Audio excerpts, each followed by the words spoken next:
Hello दोस्तों, welcome to my channel. दोस्तों, आज की वीडियो में हम लोग बात करने वाले हैं सीएचएसएल एग्ज़ाम 2023 टीयर 1 के बारे में, जिसमें आप देख सकते हैं कि 7 अगस्त को पूछे गए शिफ्ट नंबर 2 में शिफ्ट नंबर 1 में जितने सारे क्वेश्चंस होंगे मैथमेटिक्स का, इन सबको हम लोग आज सॉल्व करने वाले हैं बेहतरीन तरीके से। ठीक है, डिस्कस करेंगे हम लोग किस तरह के सवाल आप फास्टली कर पाएंगे। तो ये हमारा सेट नंबर 13 होगा आई थिंक, एक बार चेक कर लेना आप। इसके पहले हम लोग 12 सेट कर चुके हैं। ठीक है, टोटल सेट की संख्या आपकी 40 होगी क्योंकि इतने सेट में पेपर आपका हुआ था। तो उम्मीद करते हैं कि इस सीरीज आपको पसंद आ रहा होगा बाकी सीरीज के जैसा ही। तो एक बार लाइक कर दीजिएगा हमारी इस एफर्ट के लिए। चलते हैं हम लोग सीधे मैथमेटिक्स के सवालों की तरफ।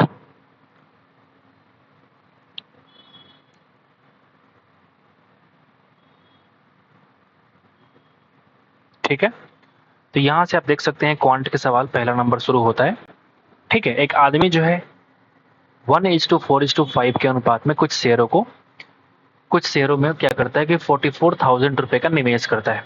ठीक है, जो एक वर्ष के लिए उसके निवेश पर क्रमशः 10%, 15% और 25% का लाभांश देता है। तो उसकी कुल लाभांश आय जो है वो आपको फाइंड आउट करना है। कुल उसका लाभांश कितना होगा आपको बताना है। ठीक है मेरे भाई, कुल उसका लाभांश कितना होगा आपको चेकआउट करना है। तो बहुत ही आसान है। अगर 1:4:5 है तब हम इसको कर रहे हैं 10:40:50। ऐसा हमने क्यों किया? ताकि मुझे ये परसेंटेज निकालने में थोड़ा आसानी हो जाए। तो 10 का अगर 10% निकालूंगा तो आप बोलेंगे 1। बोलिए, 40 का 15% कितना हो जाएगा? तो आप बोलेंगे 4 और 2 यानी कि 6। और 50 का 25% यानी कि 12.5। ठीक है, कुल लाभांश आपको फाइंड आउट करना है। आपसे कह रहा है कि 44,000 का शेयर है, तो 44,000 को हम डिवाइड कर देंगे कितने से? तो आप बोलेंगे 100 से। 50, 40, 90 प्लस 100। ठीक है, और ये जो निकालना पड़ेगा आपको 12, 6, 18 और 19.5 से आपको मल्टीप्लाई करना पड़ेगा। ठीक है, 19.5 से आपको मल्टीप्लाई करना पड़ेगा। ठीक है, तो इसके 2-3 तरीके हैं सॉल्व करने के। अगर ऑप्शन से आप जाएंगे तो यहाँ आप देख सकते हैं कि ये 11 का मल्टीपल है, तो 11 का मल्टीपल आप चेकआउट कर लीजिए। ठीक है, 11 का मल्टीपल आप चेक करेंगे तो ये बनेगा 77, 8 1 77, 4 0 नहीं कट रहा है। ठीक है, अगर ये आप चेक करेंगे 77, 8 8 ये कट रहा है। ये आप चेक करेंगे 77, 2 7 नहीं कट रहा है। ये आप चेक करेंगे 77, 1 5 नहीं कट रहा। तो इस तरीके से हम ऑप्शन को एलिमिनेट कर सकते हैं बाय यूजिंग सिंपल ट्रिक कि जो 44 है वो 11 का मल्टीपल है, तो आपको 11 का मल्टीपल कौन सा आपको देगा, ये आप ऑप्शन के अनुसार चूज करके आप फाइंड आउट कर सकते हैं कि option number 3 is the required answer. ठीक है, बाकी अगर आप गुना करना चाहें तो आप कर सकते हैं। इस 19.5 को हम ये लिखते हैं कि 39.2, 39/2। 2 से हमने काटा तब भी ये 11 का मल्टीपल तो रहेगा ना मेरे भाई। और आप एक और तरीके से आप चेक कर सकते थे, 13 का मल्टीपल भी है। 13 का मल्टीपल भी आप गुना करेंगे तो ये 8,580 इस सवाल का आंसर हो जाएगा। तो उम्मीद करते हैं कि आपको समझ में आ गया होगा। आगे बढ़ते हैं। ठीक है मेरे भाई, ओके। नंबर 2 पे आते हैं, एक्स प्लस 1/x की वैल्यू अगर 2 है तो इसकी वैल्यू क्या होगी? ये तब पॉसिबल होता है जब x की वैल्यू क्या होती है 1, और इस वाले केस में सबका वैल्यू क्या होता है 2 ही सवाल का आंसर होता है। ये तो बच्चे बच्चे को मालूम है जो एसएससी ने में कदम रखा है मेरे भाई। ऐसी दो संख्याएं ज्ञात कीजिए जिनका मध्यानुपाती 25 हो और तृतीय समानुपाती यानी कि थर्ड प्रोपोर्शन 25 हो। 25 और 25 हो, तो इसका बेस्ट तरीका ये है कि इस एक्स वाई और ए बी ना मान के आप ऑप्शन का इस्तेमाल करिए। मध्य समानुपाती होता है √AB। ठीक है, और तृतीय समानुपाती हमको फॉर्मूला याद नहीं है, हम उसको रेशियो से कर पाते हैं। तो पहले हम ये चेक कर लेते हैं कि √AB करने पे क्या 25 आ रहा है। 25 और 125 को करेंगे तो ये 25 बाहर तो नहीं आएगा, लेकिन 25 और 25 को हम करेंगे तो एक रूट से बाहर आ जाएगा और 25 इस सवाल का आंसर हो जाएगा। तो ये पॉसिबिलिटी है, ये नहीं हो सकता, ये नहीं हो सकता। तो एक ही हमने चेक किया, बाकी 3 ऑप्शन हमने इलिमिनेट कर दिया। इस बंदे ने ऑप्शन नंबर 4 चूज किया। क्यों भाई, तुमने ये पढ़ के नहीं गए थे कि समानुपाती का फॉर्मूला क्या होता है? √AB बोलते हैं मीन प्रपोर्शन। बताइए, इतना आसान सवाल अगर आप छोड़ेंगे एग्जाम हॉल में तो फिर आपका सिलेक्शन कैसे हो पाएगा? ठीक है, तो इस तरीके से आपने अब चूज कर लिया। आपको चेक करना है कि थर्ड प्रोपोर्शन भी 25 ही होगा। तो आओ जरा चेक कर लेते हैं। 25, 25 और सेकंड वैल्यू को रिपीट करो और थर्ड को x मान लो हमने। अब यहाँ देखो कि ये 1:1 के बराबर है, तो ये भी क्या होगा 1:1 यानी कि x की वैल्यू फिर से 25 हो जाएगी। तो बहुत ही आसान किस्म का सवाल आपने गलत कर दिया। नंबर 4 ने इस सवाल का आंसर चूज करा है। नंबर 4 पे आते हैं। 4 नंबर क्या बोलता है, कौन सी कंपनी जो है निम्न गुणवत्ता वाले सबसे अधिक उत्पाद बनाती है? निम्न गुणवत्ता वाले सबसे अधिक उत्पाद। तो निम्न गुणवत्ता वाले देखो यहाँ पे कंपनियां हैं। कंपनी है, ए है, बी है, सी है और डी है। यहाँ देखें निम्न गुणवत्ता का सबसे अधिक उत्पाद 580, ऑप्शन नंबर सी इस सवाल का आंसर हो जाएगा। बेहद ही घटिया सवाल। इस व्यंजक का मान क्या होगा? सिंपल लॉजिक है, आप इसका वैल्यू पुटिंग कर लीजिए। सिंपल बेस्ट तरीका क्या हो सकता है कि इसका वैल्यू पुटिंग कर लीजिए।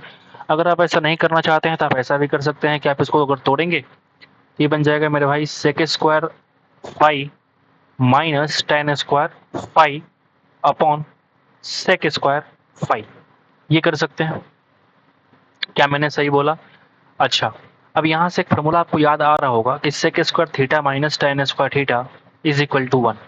इसके बदले हम क्या कर सकते हैं? 1 लिख सकते हैं। तो 1 अपॉन सेक स्क्वायर फाइव। अब ये तुमको चूज करना पड़ेगा कौन सा ऑप्शन आपको ये वाला गुणा करके आपको दे रहा है, ठीक है। तो अगर हम sine square into cos square कहेंगे तो किसी भी कीमत पे ये वैल्यू तो मुझे नहीं मिलेगा। लेकिन अगर ये तुम करोगे ना, देखो जरा, sine square five into cot का मतलब होता है cos square five upon sine square five. तो ये और ये कट जाएगा, कॉस आएगा नीचे तो बन जाएगा सेक स्क्वायर फाइव। तो ऑप्शन नंबर 2 इस सवाल का आंसर होगा। ये सवाल बहुत ही आसान अभी तक हम लोग को मिला है। पहला सवाल थोड़ा बढ़िया था, ठीक है। आगे बढ़ते हैं, हम लोग देखते हैं कि वस्तु को 2744 में सेल किया गया और विक्रेता को 12% का लाभ होता है। वस्तु पर केवल 5% का लाभ अर्जित करने के लिए विक्रय मूल्य क्या होना चाहिए था? पहली बात कि 2744 में सेल किया तो दुकानदार को 12% का फायदा हो गया, लेकिन आप चाहते हैं सिर्फ 5% का फायदा हो, तो निकाल लीजिए। ये तुम्हारा नया सेलिंग प्राइस हो जाएगा। बोलिए ना, नया सेलिंग प्राइस हो जाएगा। आओ जरा काटें। तो ये अगर काटेंगे तो 4 से कट रहा है 25 और 3 28। अगर ये काटेंगे तो 4 से 4 छक 24, 3 4 4 अठे 32, 4 छक 24। फिर अगर हम काटेंगे तो देखो आप, ये 7 से कट जाएगा 4 बार में, ये 7 से कट जाएगा 15 बार में, ठीक है। ये अगर देखोगे तो 2 से कट जाएगा मेरे भाई 3 8 3। अब 15 से गुना कर लो तो 15 तिया 45 कैरी 4, 15 8 120, 4 124, 12 45 और 12 कितना होता है? 57/2, ठीक है। तो आप यहाँ पे देख पाएंगे कि सवाल का आंसर ठीक है, बट यहाँ मुझे रुकना पड़ेगा क्योंकि यहाँ पे ऑप्शन मैंने देखा तो 2500 के अकॉर्डिंग है। 2500 का आता तो 5051 के आसपास आंसर होना चाहिए। तो क्या मैंने कहीं गुणा गड़बड़ किया है? एक वस्तु को इतना में सेल किया गया, विक्रेता को 12% लाभ अर्जित किया। वस्तु पर केवल 5% का लाभ अर्जित करने के लिए विक्रय मूल्य क्या होना चाहिए? तो मैंने सही तो किया है। 15 सत्ते 105, 25 3 28, 4 से काटा 4 छक 24, 3 4 4 अठे 32, 4 छक 24, 7 से काटा 7 चौक 28, फिर ये 2 से काटा 3। अच्छा हमने यहाँ पे काटने कर दिया मिस्टेक, वही ना। तो कभी कभी क्या होता है, फास्ट करने के चक्कर में ना गलतियां हो जाती है। ये मैं जब 4 से काटा देखना जा रहा, 4 से 2 बार में, और ये जो मैंने 2 से काटा था ना, ये बन जाएगा 343 ना कि 383। ये मैंने गुना करने में मिस्टेक करी है, काटने में, ठीक है। तो 15 तिया 45 कैरी हो गया 4, 15 चौका 60 और 4 64 कैरी 6, 45 और 6 कितना हो जाएगा? 51/2, ठीक है। तो अब यहाँ पे अगर देखेंगे तो ये बन जाएगा आपका 2572/0.50। इतना रुपये उसका नया क्या हो जाएगा? सेलिंग प्राइस हो जाएगा। तो बहुत ही आसान सवाल था, थोड़ा टाइम लग गया, कोई बात नहीं, आगे बढ़ते हैं, ठीक है।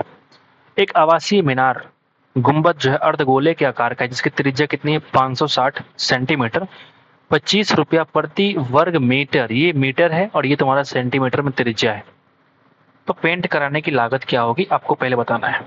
तो हम एक काम करते हैं, क्यों ना त्रिज्या को पहले हम कन्वर्ट कर लेते हैं मीटर में। तो अगर हम 100 से डिवाइड कर देंगे तो सीएम क्या बन गया? मीटर, यानी कि 5.6 मीटर में बोल सकता हूँ, बताइए। तो अगर अर्धगोला है मेरे भाई, तो इसका अगर मुझे पेंट करना है तो हम क्या करेंगे? अर्धगोले को पेंट करेंगे, जो गुंबद होता है तो ये होता है 2πr²। 2πr², बताइए। तो 2 इंटू पाई, आर की वैल्यू 5.6 इंटू 5.6, डेसिमल को हटाया तो नीचे बन गया 100, इंटू, अब ये मीटर स्क्वायर में आएगा। अगर इस मीटर स्क्वायर में 25 से गुना कर दूं तो ये तुम्हारा एक्चुअल में क्या मिल जाएगा? ये मुझे मिल चुका है एक्सपेंडिचर, जो तुमने खर्च करा है spend on painting, spend on painting, ठीक है। ये आपको फाइंड आउट करना था। आप जरा गुना करें, 25 चौका 100, ये 4 से कट जाएगा 2 और 2 यहाँ से 11, 7 8 56, ठीक है। 11 8 88 गुना 56, तो आप यहाँ पे देखेंगे 8 छक्का 48, कैरी लास्ट में सॉरी कैरी बोल रहा हूँ, अंतिम डिजिट 8 चाहिए जो कि यहाँ है और यहाँ है। इन दोनों को आप काट के हटा सकते हैं, इन दोनों को आप काट के हटा सकते हैं। ठीक है, अब जरा गुना करना ही पड़ेगा मेरे को।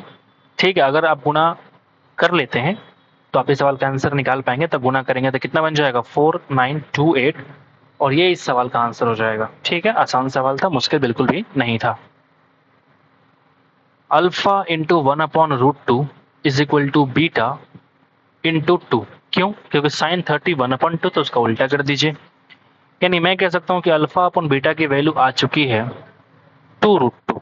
बोलिए, आपको निकालना है पावर 4, तो पावर 4 तो पावर 4।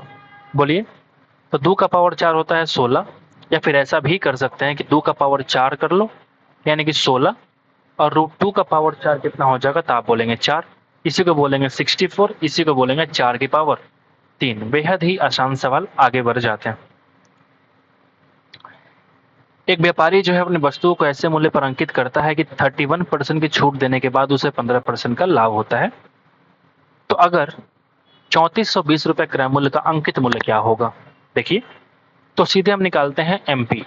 ठीक है, मार्क प्राइस 3420 रुपए अगर क्रय मूल्य है, तो वो चाहता है मेरे भाई कि 15% का लाभ हो, यानी कि 100 रुपए के वस्तु को 115 में सेल करे, और 31% का डिस्काउंट देने के बाद भी उसको इतना फायदा हो। मतलब कि ये एक्चुअल में 69 की वैल्यू है, आपको निकालनी है 100 की वैल्यू।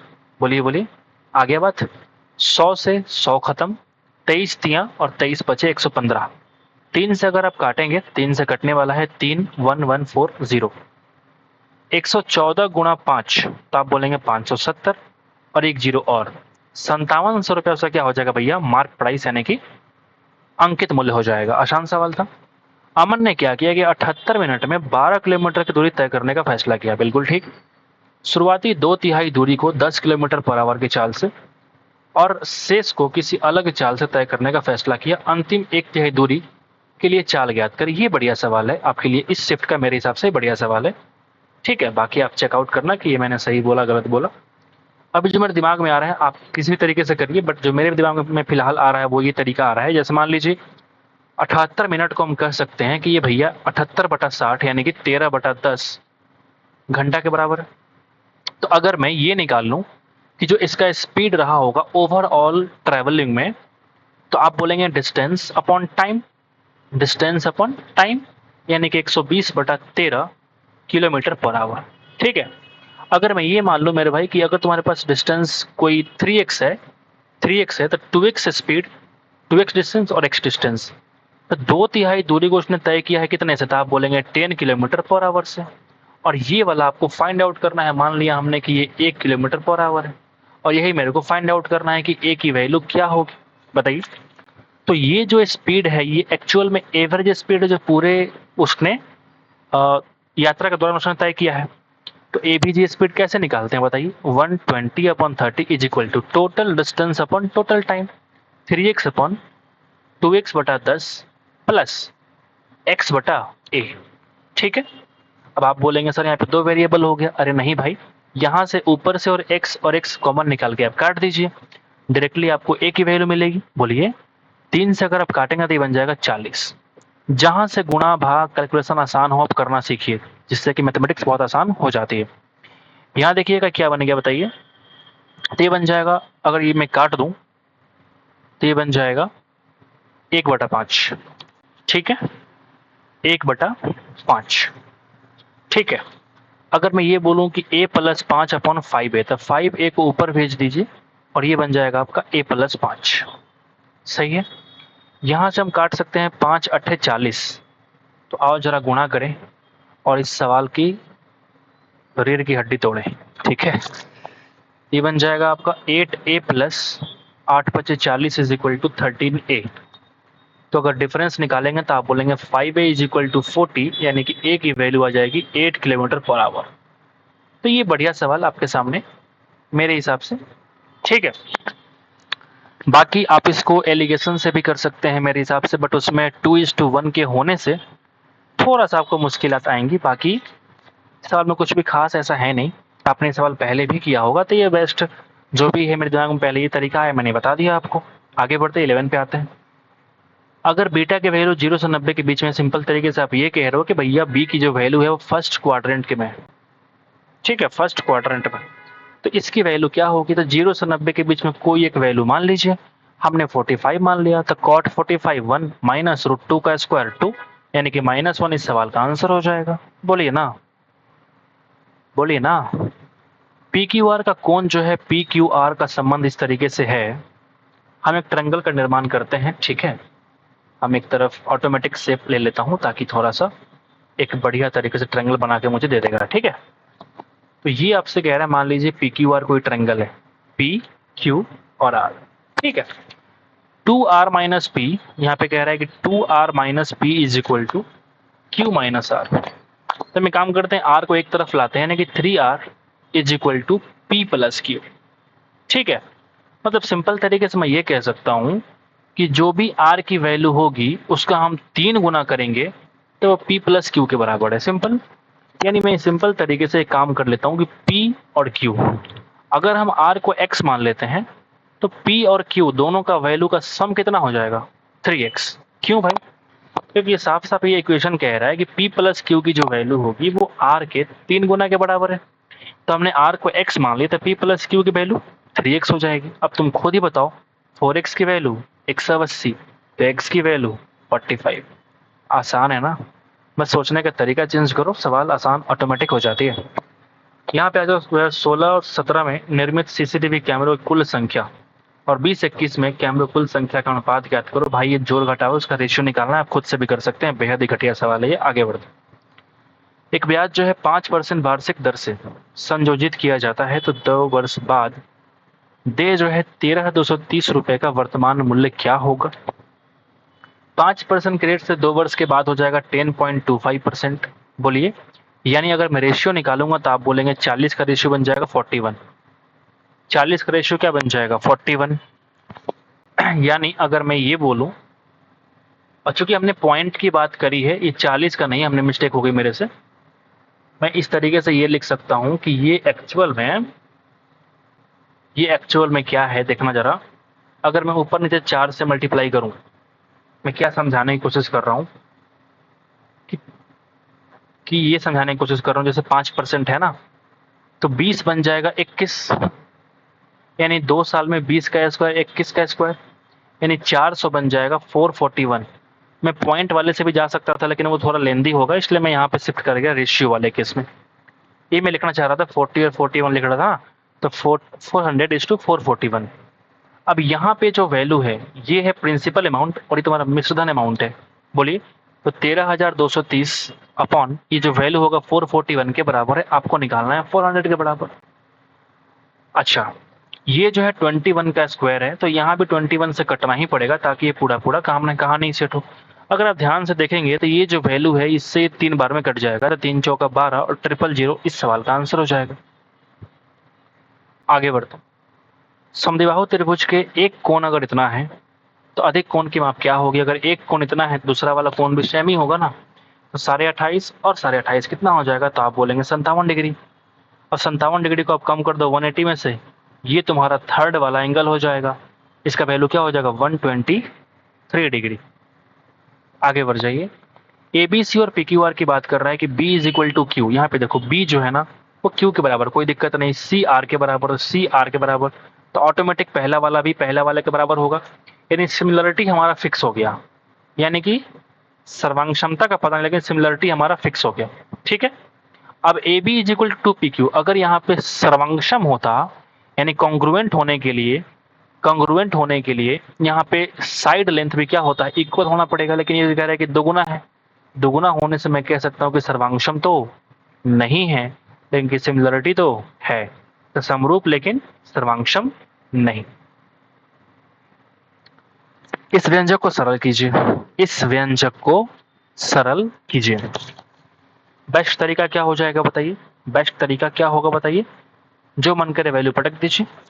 x की वैल्यू हमने रख दिया 1 के बराबर, put x is equal to 1, क्योंकि अगर मैं जीरो रखूंगा तो बहुत सारे कहानियां जीरो हो जाएंगी और फिर अंत में सारा -3 ही आ जाएगा, तो फिर काम बिगड़ जाएगा। समझिए बात? समझिए बात? ठीक, तब x की वैल्यू 1 रखिए तो 1 माइनस 5 यानी कि -4 और 1 माइनस 1 यानी कि 0, ये पूरा वैल्यू क्या होगी 0। ठीक है, तो यहाँ पे आते हैं, ये बन गया माइनस, ठीक है, 0 माइनस ये बन जाएगा 1, तो 9 माइनस 5 यानी कि 4, बाहर माइनस है, और ये 1 9 माइनस 1 यानी कि 8। ठीक है, ठीक है, और ये पूरा तुम्हारा ऐसे था और डिवाइड करना है मुझे 16 से। तो अगर आप चेक करेंगे तो -32/16 इज इक्वल टू -2 आपके ऑप्शन में आना पड़ेगा। तो अगर ऑप्शन हम चेक करेंगे तो इसकी वैल्यू हो जाएगी 1, तो 5 माइनस 3 यानी कि 2 और माइनस लगा है बाहर यानी कि -2, तो ऑप्शन नंबर 4 इस सवाल का आंसर होगा। बाकी तुम ऑप्शन अगर चेक करोगे तो ये वैल्यू मैच नहीं करेगा। ठीक है, आसान था, मुश्किल बिल्कुल भी नहीं था। 1 मिनट होल्ड करना।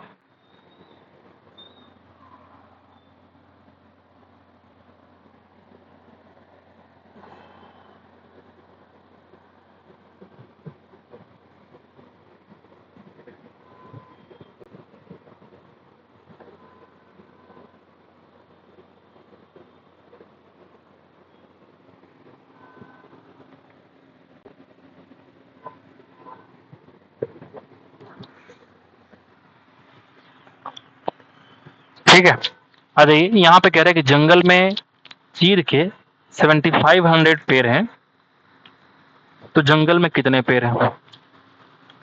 आप ये देखिए, पाइन को बोल रहा है चीर, और पाइन का परसेंटेज कितना है, ये लास्ट वाला, यानी कि 25% की वैल्यू कितनी है 75, तो मुझे निकालना है 100%, यानी कि 4 से गुना कर दो, 30,000 इस सवाल का आंसर होगा। लिखने की भी आवश्यकता बिल्कुल भी नहीं है, आप मन से इस सवाल का आंसर निकाल सकते हैं।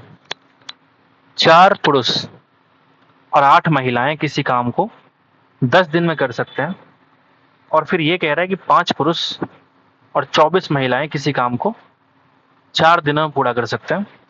तो एक पुरुष और एक महिला उसी काम को कितने वक्त में करेंगे, पहले हम निकाल लेते हैं रेशियो। तो अगर आप देखेंगे ये कट जाएगा 5 बार में और ये कट जाएगा आपका 2 बार में। बोलिए, 5 चौका 20 और 5 दूना 10 यानी कि 10 m बचेगा, इज इक्वल टू 8 पचे 40 और दूना 48 यानी कि यहाँ पे 8 आपका f बचेगा, यानी कि m और f का जो रेशियो है वो 4:5 के बराबर है। अगर ऐसा है तो हम किसी एक में क्या करेंगे, पटक देंगे। m 4 4 चौका 16, 8 पचे 40 यानी कि 56 गुणा 10। तुलना करना था 1 और 1 के द्वारा, तो 4 5 9 इंटू कर लो time t, number of days निकल जाएगा। आओ जरा हल करें, ये तो कटता ही नहीं है। तो 560/9 is equal to T, T की वैल्यू देखो 9 छक 54, 2 0 2 18 और 2/9 दिन। ठीक है, तो कटा ही नहीं, तो हमारा आंसर क्या आ गया, 62 कंप्लीट दिन और 2/9 और दिन। एक कूलर का जो अंकित मूल्य है वो है 800 रुपया। इसे 10% की छूट पे बेचा जाता है। त्योहारी सीजन के कारण जो है 5% की छूट और दिया गया, तो कूलर का विक्रय मूल्य ज्ञात करिए। तो इससे आसान सवाल तो कुछ होता नहीं है। अगर आप देखेंगे तो 10% और 5%, दो का जो एकल छूट मिलेगा वो कितना होता है 14.5%, यानी आप 100 की वस्तु को 85.5 में सेल करेंगे। ठीक है, अगर आप काटेंगे इसको तो 8 से गुना कर लो, ये तुम्हारे सवाल का आंसर ऑटोमेटिक मिलेगा। a प्लस बी प्लस सी की वैल्यू अगर 15 है तो आपको निकालना है कि इसकी वैल्यू क्या होगी। ठीक है, तो ये वैल्यू अगर आपको निकालना है तो सिंपल वैल्यू है, तो फॉर्मूला बेस है, इसका स्क्वायर करिए, बन जाएगा 225 is equal to A square plus B square plus C square plus 2 times A B plus B C plus C, यानी कि इंटू कर लो 22, यानी इसकी वैल्यू आ चुकी है 225 माइनस 44 यानी कि 181। इस सवाल का आंसर हो जाएगा। रवि जो है पहले 3 वर्षों के लिए 5% वार्षिक, अगले 2 वर्षों के लिए 8% वार्षिक और 5 वर्षों से आगे की अवधि के लिए 10% की वार्षिक की दर से धनराशि ऋण पे लेता है। 7 वर्षों के अंत में कुल ब्याज कितना है 12,750। तो उसकी धनराशि कितनी ऋण लिया था आपको वो बताना है। ठीक है, तो 3 वर्षों के लिए 5, अगले 2 वर्षों के लिए 8, यानी 15 और 8 दूना 16, कितना हो गया 31%। और 5 से बाद 2 साल और, यानी कि 10 दूना 20 यानी कि 31 और 20 यानी कि 51%। यानी मैं कह सकता हूं कि 12,750 ये कुछ और नहीं बल्कि 51 की वैल्यू है। आपको निकालना है 100 की वैल्यू, और यही तुम्हारा वो धनराशि होगा, मूलधन होगा। बताइए क्या मैंने सही बोला, क्या मैंने सही बोला? ये अगर आप काटेंगे तो पूरा पूरा 25 से कटेगा, तो आंसर क्या मिलेगा भैया? 25,000, और ये इस सवाल का आंसर हो जाएगा। आगे बढ़ते हैं, नंबर 23 पे आते हैं। समांतर पटरियों पर समान लंबाई की दो ट्रेनें एक ही दिशा में 46 किलोमीटर प्रति घंटे और 36 किलोमीटर प्रति घंटे की चाल से अगर चल रही हैं, तो 36 सेकंड में तेज ट्रेन धीमी ट्रेन से आगे निकल जाती है, तो प्रत्येक ट्रेन की लंबाई क्या होगी? तो प्रत्येक ट्रेन की लंबाई है सिंपल, एक ट्रेन की लंबाई निकालो क्योंकि लंबाई तो समान है। बताइए, तो अगर सेम दिशा में जा रहा है तो मैं कह सकता हूं कि अंतर कितना हो जाएगा? 10 kilometre per hour, 10 kilometre per hour. अब हमको ट्रेन की लंबाई निकालनी है, तो जब एक दूसरे को क्रॉस करेंगे दोनों ट्रेनों खुद खुद की लंबाई, यानी दोनों ट्रेन अपने अपने लंबाई को पार करेंगे। यानी हमने मान लिया 2t, दो ट्रेन की लंबाई 2t is equal to speed into time 36 into 10 into 5/18। ऐसा क्यों किया? ताकि मीटर पर सेकंड में कन्वर्ट हो जाए। 18 दूना 36, 2 से 2 खत्म, यानी टी की वैल्यू आ चुकी है 50 मीटर, और ये इस सवाल का आंसर हो जाएगा। समझ गए भाई? आते हैं 24 नंबर सवाल पर। 32 और 24 त्रिज्याओं वाले दो वृत्तों के केंद्रों के बीच की दूरी आपको फाइंड आउट करना है। क्या होगा यदि दोनों वृत्तों के सीधे स्पर्श रेखा की लंबाई कितनी है? 24√7। एल इज इक्वल टू क्या होता है? Under root D square minus R1 minus R2 का स्क्वायर, यही होता है। अगर उभयनिष्ठ जो सीधा उभयनिष्ठ स्पर्श रेखा है उसकी लंबाई की हम बात करें तो यही होता है। एल की वैल्यू तुम्हें दे रखी है कितनी? तो आप बोलेंगे 24√7 is equal to under root D square minus R1 minus R2 का फर्क कितना हो जाएगा? 8, 8 का स्क्वायर 64। रूट को इधर चढ़ा दो, यानी कि यहां अगर तुम देखोगे तो कितना बन जाएगा? तो 24 का स्क्वायर हो जाएगा भैया 576 और इंटू 7, यानी कि 7 छक 42। ठीक है, कैरी 4, 7 सते 49 और 4 53, कैरी 5, 35 और 5 40। इसको भेजो इस साइड, यानी कि प्लस हो जाएगा 64 is equal to D square, is equal to D square. ठीक है, अब यहां तुम अगर देखोगे 40 96 is equal to D square, तो डी की वैल्यू आ चुकी है 64। इसका आप रूट लगाएंगे, क्या बन जाएगा? 64, और ये इस सवाल का आंसर हो जाएगा। और डी हमारा कुछ और नहीं, ये तुम्हारा डिस्टेंस बिटवीन टू सेंटर्स, ये तुम्हारे सवाल का आंसर है। अगर आपको फार्मूला याद नहीं है तो आप इस फार्मूले को याद कर लीजिए, क्योंकि ये सवाल ऐसा कुछ शिफ्ट नहीं जिसमें इस तरह के सवाल आपसे पूछे नहीं जाते हैं, हर बार पूछे जाते हैं। आगे बढ़ते हैं, 25 नंबर सवाल क्या बोलता है? 25 नंबर सवाल आपका सिंप्लीफिकेशन है, कोई बात नहीं। 10 3 13/5, पहले हम इसको तोड़ लेंगे ताकि हमारा गुणा भाग करना थोड़ा सा आसान हो जाए। ठीक है, 13/5 डिवीजन, ये अगर देखेंगे अंदर 3 दूना 6, 1 7/3 डिवीजन, ये आपका जो है 13/3 माइनस 5/2 प्लस 2/3, और इस तरीके से आप बराबर करिए। तो यहाँ देखो, अगर ये हम देखें 5 3 15 4 19/6, 19/6 बन गया। यानी मैं इन सब के बदले में क्या लिख सकता हूँ? 19/6, 19/6। अब यहाँ देखो, इसको भी 6 कर दिया हमने, इसको भी 2 से गुना कर दिया, तो 26 माइनस 19, तो आप बोलेंगे 7, और 7 और नीचे क्या है? 6, यानी कि 7/6। अगर हम भाग को गुणा में कन्वर्ट कर दें तो इंटू कर देंगे 6/7, 7 7 और ये 2, यानी यहाँ सिर्फ 2 बचने वाला है। अगर इस 2 को मैं हटाऊं, 2 को हटाऊं और भाग के बदले चेंज करूं तो क्या बन जाएगा? आप बोलेंगे 1/2। 2 क्या बन गया? 1/2, यानी कि 13/10, यानी इसी को हम बोलेंगे 1 इंटीजर 3/10, और ये इस सवाल का आंसर हो जाएगा। तो सवाल बिल्कुल भी दम नहीं था इसमें, लेकिन ये आखिरी सवाल तो मुझे करना अच्छा लग रहा था। तो उम्मीद करते हैं कि आपको इस सीरीज पसंद आ रहा होगा, और ये वीडियो आपको पसंद आया होगा तो एक बार लाइक कर दीजिएगा हमारे इस एफर्ट के लिए। ठीक है, ऐसा नहीं है कि सारा वीडियो में पूरा सवाल आपको देखना जरूरी है।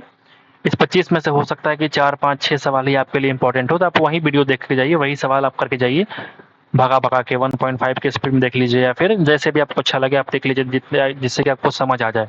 5 6 सवाल भी अगर आपको एक शिफ्ट में अच्छा मिल जाता है तो ये आपके लिए एक बढ़िया कलेक्शन हो जाएगा, जिससे कि आप एग्जाम हॉल में क्रैक कर पाएंगे कि अच्छा इस तरह के सवाल पहले भी आ चुके हैं, तो आप आने वाले एग्जाम में भी कर पाएंगे। ठीक है, इसलिए प्रीवियस ईयर वेरी इंपॉर्टेंट है आपके लिए। तो मिलते हैं आपसे अगले वीडियो में। आज के लिए इतना ही दोस्तों। Thank you so much for watching the video till this time. Thank you so much.